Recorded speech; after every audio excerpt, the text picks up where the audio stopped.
Hello అండి, అందరికీ నమస్కారం. నేను మీ శ్రావ్య. ఈరోజు నేను చేయబోయే recipe egg curry. So egg కర్రీకి కావాల్సిన పదార్థాలు ఏంటో మనం ఇప్పుడు చూద్దాం. సన్నగా కట్ చేసి పెట్టుకున్న ఉల్లిపాయలు 6 నుంచి 7, 2 టొమాటోలు సన్నగా చీలికలు చేసుకొని, కరివేపాకు, కొత్తిమీర, ఇంకా పచ్చిమిర్చి, అల్లం వెల్లుల్లి పేస్ట్, ఇవన్నీ మసాలాలు, ఉప్పు, అలాగే ఉడకబెట్టుకున్న ఎగ్స్. ఈ ఎగ్ కర్రీ తయారు చేసే విధానం ఇప్పుడు మనం చూద్దాం. ఒక పెద్ద బాణీలు తీసుకొని అందులో ఆయిల్ వేసుకొని జీలకర్ర, ఎండుమిర్చి, ఇంకా కొంచెం ఇంగువతో నేను ఇప్పుడు తాలింపు వేశాను. తాలింపు వేగిన తర్వాత కరివేపాకు, పచ్చిమిర్చి, ఇంకా కొత్తిమీర వేశాను. కొత్తిమీర ఎప్పుడైనా తాలింపులో వేసి చూడండి, గుమగుమల ఆడిపోతుంది. ఇవి కొంచెం ఫ్రై అయిన తర్వాత మనం ఆనియన్స్ వేసుకొని వేయించుకుందాం. సో ఆనియన్స్ వేసేసానండి తాలింపు బాగా వేగిన తర్వాత.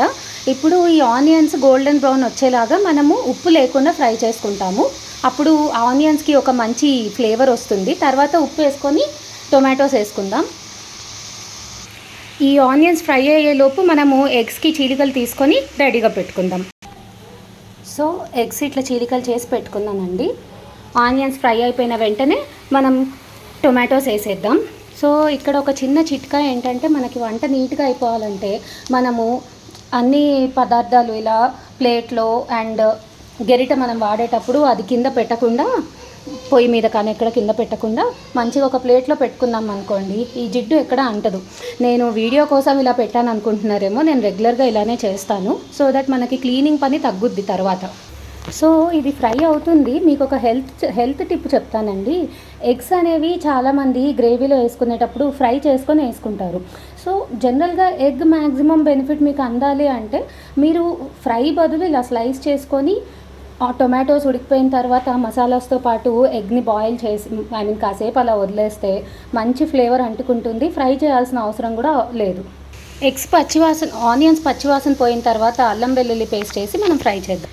సో మనము టొమాటోస్ వేసేసుకొని ఉప్పు వేసుకొని ఇవన్నీ ఇంకా మిగతా మసాలాలు, కారము, మిరియాల పొడి, పసుపు, ఇంకా గరం మసాలా, ఇంకా మ్యాగీ మసాలా మేజిక్ కొంచెం తీసుకుందాను. అది ఈ కొంచెం ఫ్లేవర్ ఎన్హాన్స్ అవ్వడానికి ఈ మసాలాలన్నీ వేసి మంచిగా మనం ఇప్పుడు టొమాటోస్ కూడా మెత్తగా అయ్యేదాకా ఫ్రై చేద్దాము.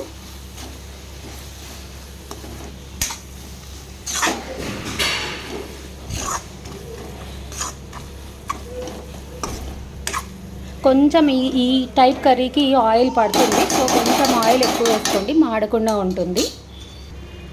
So here comes the secret ingredient, that is పుదీనా. సో పుదీనా ఆకులు అలా వేశారనుకోండి, అసలు ఆ ఫ్లేవర్ కానీ స్మెల్ కానీ సూపర్ ఉంటుంది కర్రీలో. సో అడుగంటుకుంటుంటే లైట్గా వాటర్ వేయచ్చు. ఇప్పుడు నేను బాయిల్డ్ ఎగ్స్ వేసేసి కాసేపు ఫ్రై చేస్తాను.